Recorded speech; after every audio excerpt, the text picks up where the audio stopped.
I don't have much energy today and I'm not feeling the best, so we're filming this video on my floor. Hey guys, it's Hannah, and today I'm coming to you with a video all about the top 5 books I read this fall. As many of you may know, I am not the biggest fan of doing monthly reading wrap-ups just because I don't read a consistent amount of books every single month, so I prefer to do this kind of seasonal format where I talk about all of the books that I read during a particular season of the year, and then just give you guys my top 5 favorite ones and go in depth into those. I think for the entire fall season from like September till November, I only read a total of 10 books, and for me that's just personally disappointing because I'm used to reading so much more than that, and I've just been in the worst reading slump and I haven't been motivated to read. I also haven't had any time to read because this was my first semester at my new university, so it was very difficult getting settled in, and I was just very busy with school. So I read, but I mostly did school reading, and I didn't get to do that much free reading, and whenever I could I just wasn't motivated because I'd already been doing so much more reading, and now I'm babbling on and on and on, but you get the point.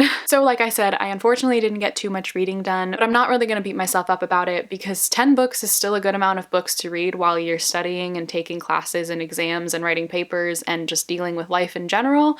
So it's fine. I'm just gonna try and read more during this winter break because I have free time and there are so many books I want to read, and I'm excited about that. But nonetheless, I'm going to share with you all of the books that I read during this fall season, as well as my top 5 favorite ones. So without any further ado, let's just get right into them. The first book that I read this fall was 13 Reasons Why by Jay Asher, and I gave this book a 2 out of 5 stars. The next book that I read was An Ember in the Ashes by Sabaa Tahir, and I gave this book a 5 out of 5 stars. The next book that I read was Wayfarer by Alexandra Bracken, and I gave this book a 3 out of 5 stars. The next book that I read was An Enchantment of Ravens by Margaret Rogerson. The next book I read was Simon vs. the Homo Sapiens Agenda by Becky Albertalli, and I gave this book a 5 out of 5 stars. The next book I read was Turtles All the Way Down by John Green, and I gave this book a 5 out of 5 stars.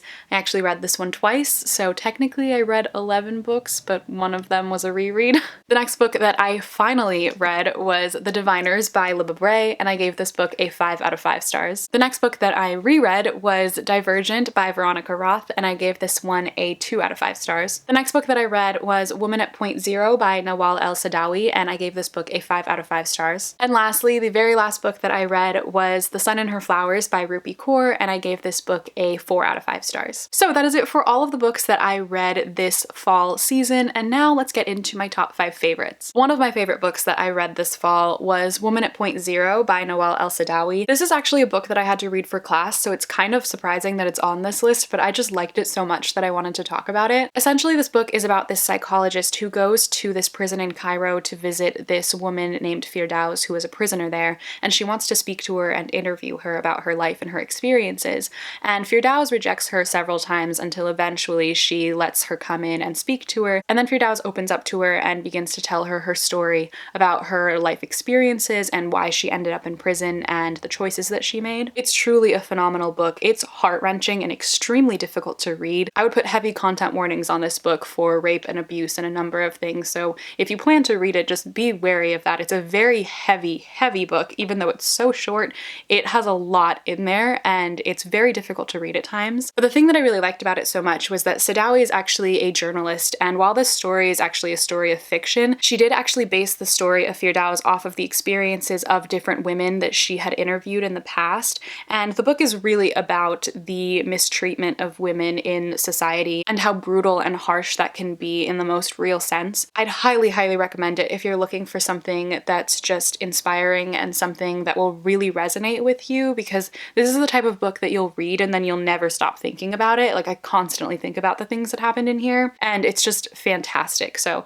definitely would recommend this one. Number 4 in my top 5 list of favorites has to go to Simon vs. the Homo Sapiens Agenda by Becky Albertalli. I finally read this book after having it sit on my shelf since like it came out in 2015, and I'm so happy that I did. If you happen to not know what this book is about, it's about this boy named Simon who is gay, but he's closeted at school, so none of his friends, none of his family know that he's gay. But then one day he starts emailing back and forth with this guy who also goes to his school, who is anonymous, so he doesn't actually know who the guy is, he just goes by Blue, and he finds out that he's also gay, and the two of them kind of start to build this relationship relationship with one another, and then eventually Simon ends up getting blackmailed by someone else who finds his emails and threatens to out him if he doesn't comply with what he's asking for. It's a really fantastic book, and I am just so happy that I finally read it because the movie is coming out in March, I believe. Is it March? I think it's March. And I can't talk about it too much, but I did get to see an early screening of the film, and let's just say it's perfect. Third on my list of favorites that I read this fall has to go to The Diviners by Libba Bray. This is a book that I have been saying that I'm going to read for like 2 years now, and I still never picked it up, but I finally decided to download the audiobook actually because so many people were saying the audiobook for this book is fantastic, and that's what I did, and I do not regret it at all because it was such a good audiobook and I loved this book. I ended up reading the book along with listening to the audiobook at times just because like I wanted to physically be immersed into the book itself as well. I don't know how to describe it. I was just so into this book while I was reading it. It was so fun and so immersive, and that's what I absolutely adored about it. This book is a little bit confusing to explain because there's a lot of depth to it, but essentially it takes place in the 1920s in New York, and we follow around this group of characters who are essentially trying to solve these murders that this serial killer named Naughty John has been committing throughout the city. It's kind of like an urban fantasy novel, so there's like magical aspects throughout it, and it also has like ghosts, so it's a little bit paranormal-esque too, but it's so good. I don't know how to describe how much I loved this book. It has fantastic representation as well. There's a really diverse cast of characters in here, and I did not expect that at all. I just love all of the characters so dearly because they're all so well developed, and one of the things I really liked was that the main character, in my opinion at least, Evie, she's kind of annoying, but I like that she's annoying because it made her more realistic. She wasn't this perfect put together protagonist. She has a lot of flaws and they're very obvious, but it's just so nice to see a character with such explicit flaws that you can point to that are intentional and that just make her more real and human. So yeah, I adored this book. It was so fun, and there was so much to it. It was so scary at times. Like, not scary, but just suspenseful and eerie and creepy, and I read it during October, which was perfect.